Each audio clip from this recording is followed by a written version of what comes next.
All right, next up we have Tim Minchin, Again. Storm.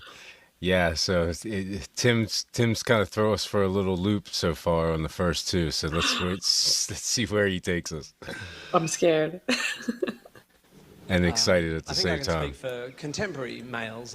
I don't know if you guys agree. You get to that, get to that point in your life, like I think mostly in the early 30s for men anyway, where you start to realize that everything you want to say, everything you want to express in your life can't necessarily be expressed in comedy song.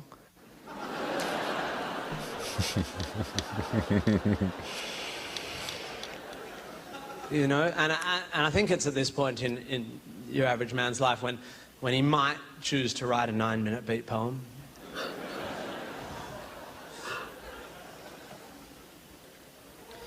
This is a 9-minute beat poem.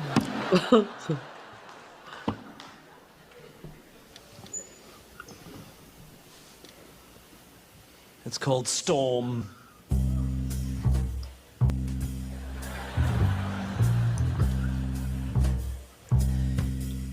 Inner North London, top floor flat, all white walls, white carpet, white cat, rice paper partitions, modern art and ambition. The host's a physician, bright bloke, has his own practice. His girlfriend's an actress, an old mate of ours from home. And they're always great fun, so to dinner we've come. The fifth guest is an unknown. The hosts have just thrown us together for a favour, because this girl's just arrived from Australia and she's moved to North London and she's a sister of someone or has some connection.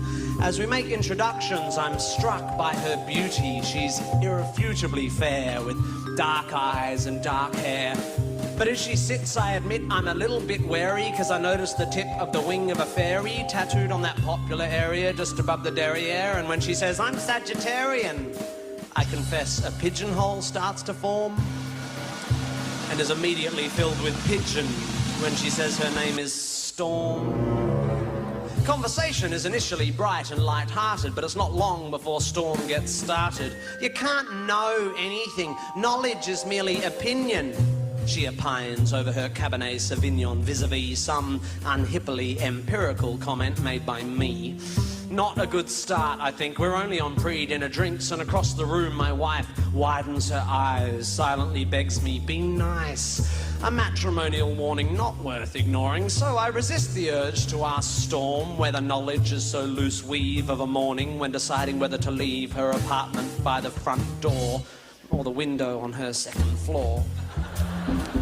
The food is delicious, and Storm, whilst avoiding all meat, happily sits and eats as the good doctor slightly pissedly holds court on some anachronistic aspect of medical history when Storm suddenly insists, but the human body is a mystery. Science just falls in a hole when it tries to explain the nature of the soul. My hostess throws me a glance. She, like my wife, knows there's a chance I'll be off on one of my rare but fun rants, but I shan't. My lips are sealed. I just want to enjoy the meal, and although Storm is starting to get my goat, I have no intention of rocking the boat. Although it's becoming a bit of a wrestle, because like her meteorological namesake, Storm has no such concerns for our vessel. Pharmaceutical companies are the enemy. They promote drug dependency at the cost of the natural remedies that all our bodies need. They are immoral and driven by greed. Why take drugs when herbs can solve it? Why use chemicals when homeopathic solvents can resolve it? I think it's time we all return to live with natural medical alternatives. And try as I like, a small crack appears in my diplomacy dike. By definition, I begin, alternative medicine, I continue, has either not been proved to work or been proved not to work. Do you know what they call alternative medicine that's been proved to work? Medicine. So you don't believe in any natural remedies? On the contrary, Storm, actually, before we came to tea, I took a remedy derived from the bark of a willow tree. A painkiller that's virtually side effect free. It's got a weird name. Darling, what was it again? Masprin? Oh yeah, aspirin, which I paid about $1 for down at the local drugstore. The debate briefly abates as my hosts collect plates, but when they return with dessert, Storm pertly asserts Shakespeare said it first. There are more things in heaven and earth than exist in your philosophy. Science is just how we're trained to look at reality. It doesn't explain love or spirituality. How does science explain psychics, auras, the afterlife, the power of prayer? I'm becoming aware that I'm staring. I'm like a rabbit suddenly trapped in the blinding headlights of vacuous crap.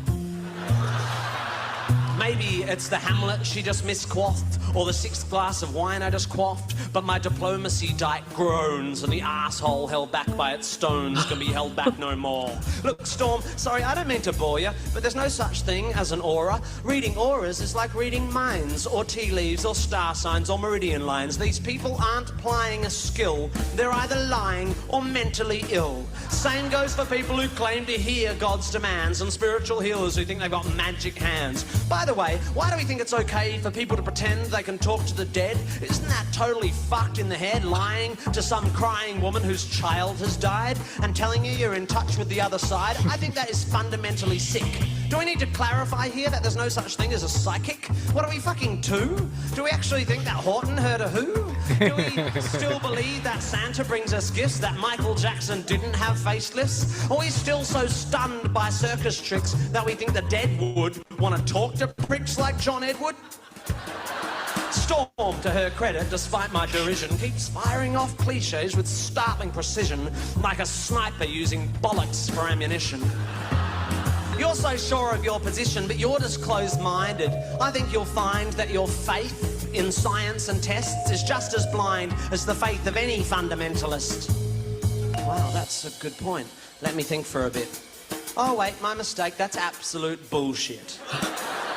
Science adjusts its views based on what's observed. Faith is the denial of observation so that belief can be preserved. If you show me that, say, homeopathy works, then I will change my mind. I will spin on a fucking dime. I'll be as embarrassed as hell, but I will run through the streets yelling, "It's a miracle! Take physics and bin it! Water has memory, and whilst its memory of a long-lost drop of onion juice seems infinite, it somehow forgets all the poo it's had in it." You show me that it works and how it works, and when I've recovered from the shock, I will take a compass and carve fancy that on the side of my cock.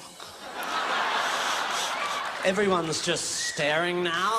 I'm pretty pissed and I've dug this far down, so I figure, in for a penny, in for a pound.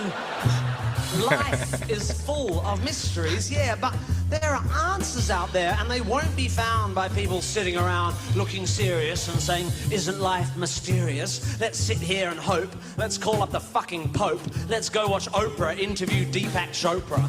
If you want to watch telly, you should watch Scooby-Doo. That show was so cool because every time there was a church with a ghoul or a ghost in a school, they looked beneath the mask, and what was inside? Oh, a fucking janitor or the dude who ran the water slide. Because throughout history, every mystery ever solved has turned out to be not magic. Does the idea that there might be knowledge frighten you? Does the idea that one afternoon on Wikipedia might enlighten you frighten you? Does the notion that there might not be a supernatural so blow your hippie noodle that you'd rather just stand in the fog of your inability to Google? Isn't this enough? Just this world? Just this beautiful, complex, wonderfully unfathomable natural world? How does it so fail to hold our attention that we have to diminish it with the invention of cheap man-made myths and monsters? If you're so into your Shakespeare, lend me your ear. To gild refined gold, to paint the lily, to throw perfume on the violet is just fucking silly. Or something like that.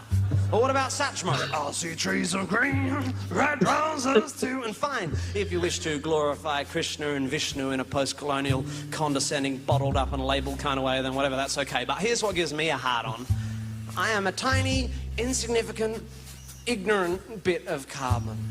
I have one life, and it is short and unimportant. But thanks to recent scientific advances, I get to live twice as long as my great-great-great-great-uncles and aunts.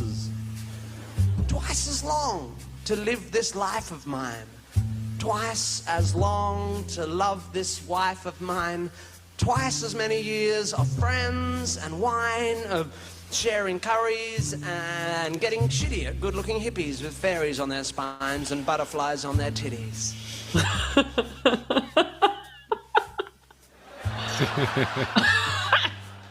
And if perchance I have offended, think but this and all is mended. We'd as well be 10 minutes back in time for all the chance you'll change your mind.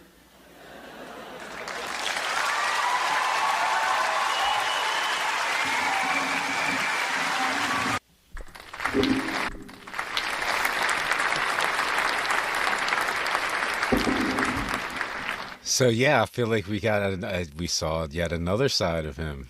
He Uh-huh. was he was not playing the piano this time. I really enjoyed the jazz in the background. That was Yes. and when he first came off, it kind of got like how do I say it? It kind of caught my attention more. I had to pay attention a little bit more, probably about halfway through. But that first part where he's talking about the girl, he was really like I'm glad we put it after the hip hop because he was kind of like spitting bars for a little bit. It was kind of Uh-huh. cool. Yeah, very, very. I don't even know what to say about him sometimes. He's just like, it's almost like, I don't want to say it gets on my nerves, but he's like very manic, you know what I mean?